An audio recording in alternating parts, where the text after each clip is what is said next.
Hello and welcome to today's video in high altitude investing. In today's video, I'm going to be teaching you fractal secrets in cryptocurrency.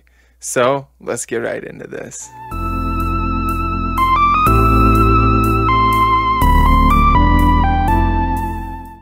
Before we get into the fractals, let's go ahead and talk about the total market cap, because we have rejected off of the resistance and our rising wedge is starting to play out.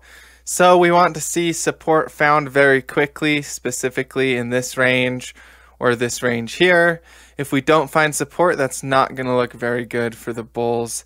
We specifically really need to stick with this $124 billion level as support to keep seeing higher highs and see strength in this short-term trend.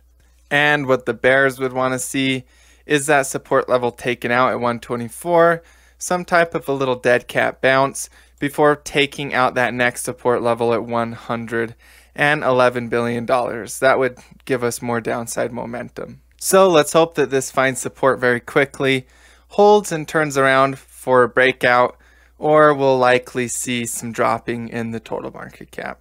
And the top mover of the day is Enigma, so let's just go ahead and pull that up on coin signals. So Enigma is seeing a nice green 3-day candlestick here with volume in the $21 million range.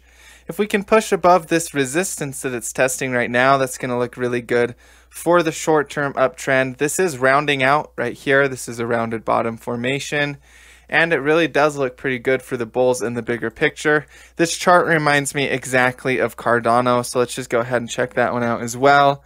As you can see, Cardano is doing a very similar pattern as Enigma and rounding out in a similar fashion. So if both of these get above these little short-term resistance zones right here, that's going to be very good for the bigger picture uptrends. Now, of course, those uptrends haven't actually formed yet, so we need to see a continuation of this higher high, higher low pattern to get confirmation of those trends.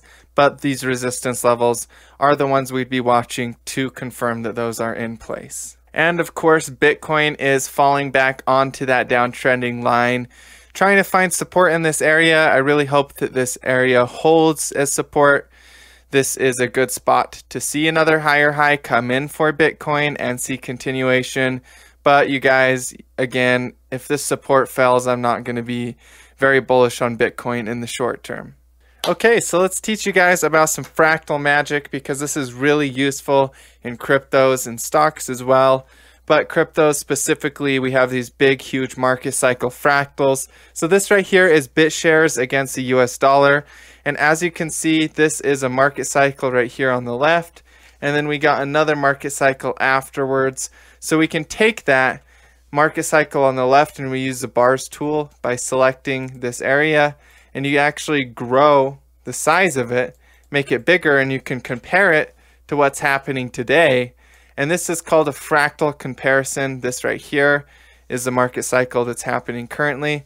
And you can actually see how similar they are, where they have these huge impulsive moves, and then the price falls significantly and makes a falling wedge pattern. As you can see, huge impulsive move on the downside or upside, and then move on the downside, and then a falling wedge is formed. So it's the same exact thing twice, and as it starts to round out right here, we're getting a similar rounded out pattern right there as well. So we get these market cycles repeating a lot, and they're one of the top secrets that a lot of people don't really know about crypto trading, and you can just apply it directly to these charts and get a better read on what's coming in the future. Digibyte is another really great example of this. I just took the market cycle over here on the left and used the same tool again, this right here. And you just grow the cycle, make it match the current cycle that you're in. And you can see that these both had very impulsive drop-offs, bounces afterwards. They consolidated into a range, support failed, and then they went down and they started rounding out. And that's the same thing that is happening in the big picture of Digibyte again. And you can find this with a lot of the different charts. Just go ahead and look at these different altcoins and compare the previous cycle with the one that they're going through now, and you'll see a pattern and understand their behavior better. So if a lot of these altcoins keep popping off like Enigma, Cardano, maybe Digibyte picks up a little bit as it rounds out as well, you guys, then I'm going to expect that we do go ahead and break out with Bitcoin and the total market cap. But if for some reason this starts to fail, we could always even go in for one more low on some of these altcoins before they finish rounding out and do a reversal on the upside. I appreciate you tuning into today's video. Go ahead and hit that like button, and I will see you guys in the next videos. Follow me on social media as well in the description box below. As always, stay profitable out there.